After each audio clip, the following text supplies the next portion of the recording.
আসসালামু আলাইকুম। আপনারা বেশ কিছুদিন ধরে জানেন যে আমাদের কোয়েল পাখিগুলো ডিম সবেমাত্র পাড়া শুরু করছে। তো আমাদের সাথে কালকে একটা অদ্ভুত জিনিস হয়েছে, সেটা হলো আপনার কালকে দুইটা ডিম পারছে দেখেন, এক একটা সাইজে মানে বহুত বড়। মানে আপনার এক রকমের কোয়েল পাখি আছে না, যেগুলোর ওয়েট হলো আপনার 2 কেজি বা একটা 900 গ্রামের মতন হয়, ওইগুলো ডিমের সাইজ এক একটা, হ্যাঁ। আটটু বড় হইলে ধরেন মুরগির ডিমের সমান হয়ে যেত এরকম।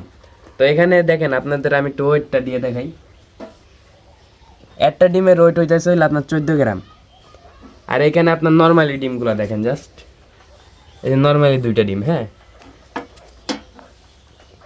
এই দুইটা ডিমের ওয়েট হইতেছিল আপনার 14 গ্রাম। তো এখানে ডিমের ওয়েট মানে একটার সমান হলো দুইটা, ঠিক আছে। মানে বিষয়গুলো অনেক অবাক, কারণ আমাদের পাখিগুলো নতুন সবেমাত্র ডিম পাড়া শুরু করছে। তো যাই হোক, ওই সময় মানে একটা ডিম মানে দুইটা ডিম পারছে টোটাল। মানে দুইটা ডিম এত বড়, মানে আমি তো দেখে মনে করেন কি বলবো আর কি। তো যাই হোক, পাখিগুলোর জন্য সবাই দোয়া করবেন, আর আমাদের খামারের জন্য দোয়া করবেন। ভালো থাকবেন, সুস্থ থাকবেন। আল্লাহ হাফেজ, আসসালামু আলাইকুম।